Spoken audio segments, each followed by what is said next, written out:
Hey everybody, Rich Lang with Prep You down here outside the bunker. Well, it is Thursday, August 26th, and with it being a Thursday, it must be time for Prep You's range tip of the week. This week's range tip of the week is we're going to talk real quickly about going to the outdoor range. I'm not going to get too deep into it. I just want to go over some of the stuff that you should always keep with you. If you want to know more about going to the range, especially the outdoor range and indoor range, what you should take with you, have with you, make a list of, you can take a look at two places. I have the Going to the Range series. There's 3 videos in that series. That's in a playlist, Going to the Range. This video will also be on that playlist. And then list video number 5 has Going to the Range Part 2, which is what we're talking about today, outdoor range. Outdoor range kits and trauma kits. There's trauma kits in that list just because you're going to want that, some type of a good first aid or almost trauma kit or trauma kit if you go to the range, because I don't know where your range is. Your range could be out in the middle of nowhere. Could be an hour away from any type of help, fire department, hospital, or other first responders. Could be in your backyard. Lucky you if you've got a range in your backyard. I'm very jealous. But anyhow, you know, like I said, it could be a municipal range. It could be an open range. It could be a place for, you know, hunting and fishing club type range. It could also be a members only range. But a lot of these are far away from civilization, just because people don't want to hear gunshots all day long by their house. So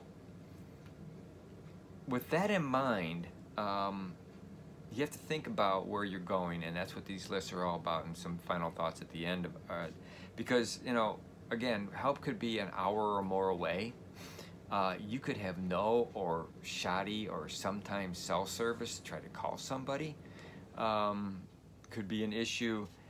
You might be the first responder in case something happens, and that's why we want to make sure that you have not only the stuff that you want for a good shoot, because a bad day at the range, you could have everything you want except for your targets, and you better hope somebody left some targets up on the stands, or you're not shooting. But a really bad day would be if you just didn't have some simple stuff to stop bleeding if someone got cut, or if somebody got stung by multiple bees, if you didn't have something for that.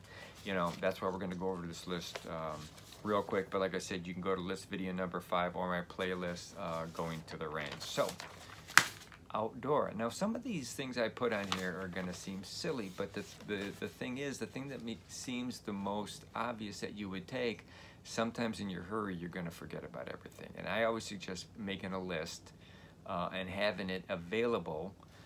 So, you know, like we're going on vacation, Florida vacation, or Wisconsin vacation, or whatever. Have a list of things you want to make sure you bring with, and then all the other stuff. So here's that list that we want to talk about outdoor. Firearms and ammo. Silly, but make sure you have enough ammo. Targets. Paper, steel, both. Your eyes and ears, and extra eyes and ears, and batteries if they are, you know, if they're battery operated, you know, as far as your hearing protection. I always keep a cleaning kit with me. You never know. Repair kit, a small repair kit for your firearms is really important. A first aid kit. Now, the first aid kit we're talking about, we're just talking about like maybe, you know, Neosporin and Band-Aids, and maybe some Cling and 4x4s and stuff like that. And also maybe a cold pack and a hot pack. A splint is always a nice thing to have. And then there's the trauma kit. And the trauma kit I could go into, but there's a lot of stuff involved in it. Again,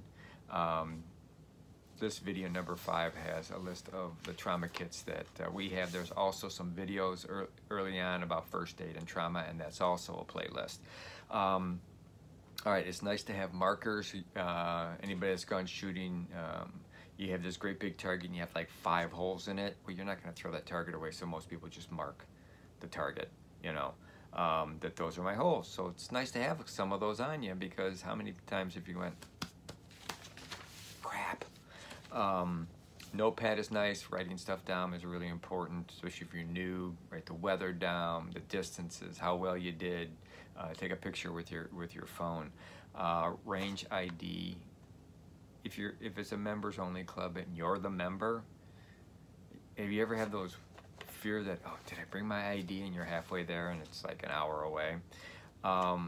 Rifle rest, sandbags, or bench towel. And the reason I say that is most of the stuff that's out there at the range already are either really kind of scratchy, splintery kind of picnic tables, or they make their rests out of concrete, and you really don't want to be scraping your gun and other stuff across the concrete stands for shooting. And also, if you're going to sight in a scope or a red dot, kind of nice to have. Or if you have a new rifle and you really don't know if the iron sights work or where you want them, you don't want to be like, oh, I think I hit it. The rifle rest is really nice. Here's something really important: water. If you think you've packed enough water, you haven't. Pack more.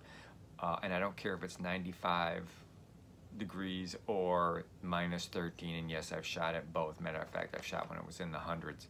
Water, water, water, lots of water. Keep extra with you. If you bring water home, great. You know, at least you had enough. Snacks, you want to have something that isn't just like, you know, Snickers bars and, you know, potato chips and stuff like that, something of substance. Matter of fact, why don't you just pack a lunch? Pack your lunch, put it in a nice cooler, take a break from shooting, sit back with your buddies and everything, or just by yourself. Just enjoy nature and enjoy a nice little lunch, take a break, and then go back to shooting. You can shoot pistols in the morning, rifles in the afternoon. There you go. You know, you're all set. Clays. I like to take clays with me. A lot of people go, Rich, you're shooting AR or your 30-30. I go, yeah, but you know what? I can put the clays on the berms, and then I can, when I hit them, I know I hit them. All right? Or you can kind of see next to it where how far you missed it and stuff like that. I just love shooting at clays. Outside range kit, we'll talk about that in a second. Spotter scope is nice if you own one, then you're not running back and forth, especially if you're shooting 100 or 200 yards. You know, it's a real pain in the ass. You got to walk all the way down there, check your target out, and come all the way back. And when you do that, everybody else has to stop shooting, obviously. A hat's good for all kinds of, you know, weather. It also blocks the sun, so you can actually see what's going on depending on, you know, which way the range faces. And a bug cover. Bug cover is nice too. Spring you got, depending on where you are, you got black flies and mosquitoes go all through the summer, and then of course then you got wasps and hornets and all that kind of stuff. Later on in the year, the bug cover is nice. Nice. A knife is also very important. Have a knife with you. Most guys, gals maybe carry a knife with them. Have it. All right, outdoor range kit. I kind of talked about this real quick. All right, this is just a little bucket, and it's like a Home Depot bucket or a Menards bucket, and I put all this stuff inside. But what's nice too is that if you're a member of the range, you want to do some cleanup, you know, of your stuff, and if you want to collect your brass, you got a bucket. You just throw the brass into the bucket, and you can put this stuff back in. But what I put inside the bucket is sunscreen, bug lotion. Also, or get bug and sun, hornet and wasp spray. We want to have hornet and wasp spray, especially this time of year. You know, they are very, very aggressive. They know winter's coming. They're working on their nests. A lot of them have left the main hive, and there are other places. So watch out for them. You don't even have to step on their little homes for them to be pissed off at you. A stapler and staples or duct tape for putting the targets up on the crossbars. And guys and gals, if there's wooden crossbars like this, don't put your target where the crossbar is. Put it in between the crossbars, like right in here. Otherwise, all you're doing is making splinters and work for somebody to repair the target stands. Just, you know, stuff to think about. Garbage bags are nice to have if it starts raining or whatever, or, you know, A, for your lunch that you just ate. If there's no garbage receptacles out there, or B, if all of a sudden the storm picks up, you can throw stuff in the garbage bags, or make a real quick rain jacket for yourself. Large clips, you know, you've seen them at indoor ranges. That's how you hang your target. The clips are nice because you can, if you get the bigger ones, you can also use clips to hold your targets up if you want to. bungee cords and tarps. Those are really nice to use to make maybe a lean-to or whatever, especially if you're doing some prone shooting, some sniper stuff. Back to the bugs again, and the bees and the wasps and stuff like that. If you know you are allergic to bees and wasps and stuff like that, take your medicine with you, whether it be over the counter or prescribed for you. How do you know if you're allergic? Well, you don't know until you get stung. Isn't that the lovely thing about wasp and hornet stings?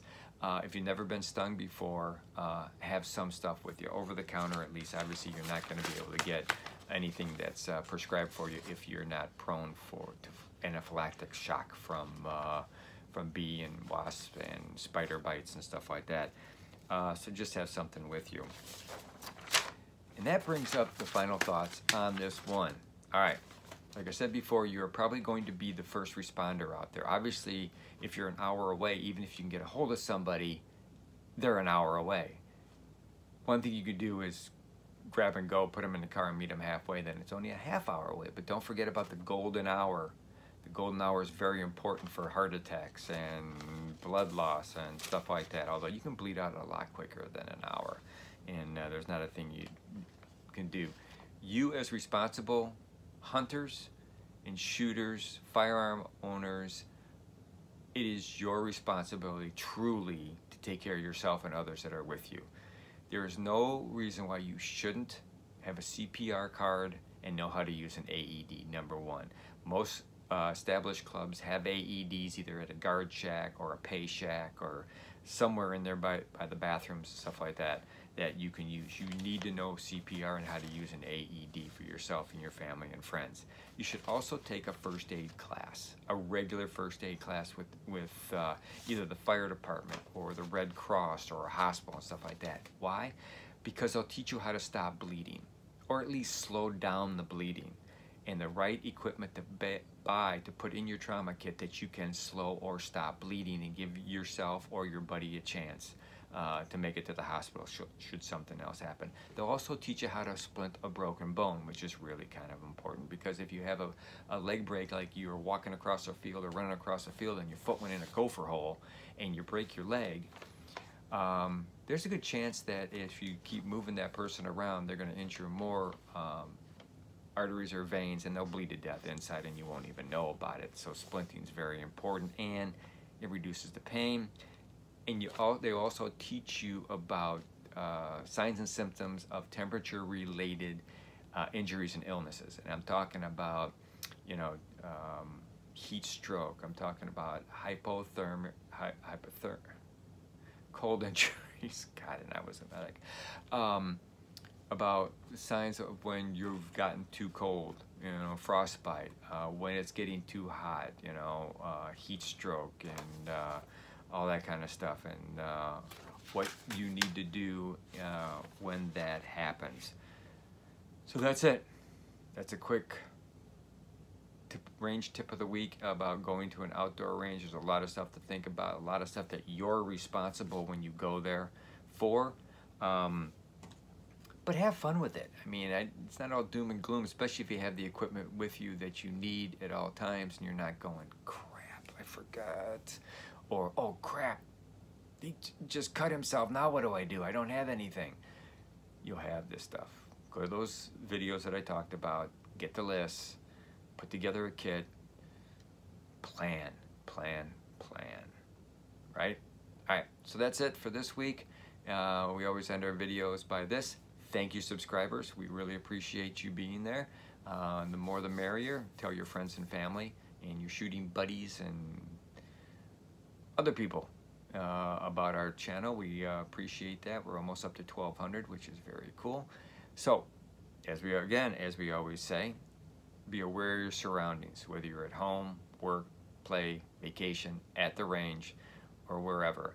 Also, have at least 72 hours of bug out food available to go in an instant, and up to 30 days of food for shelter in place at home.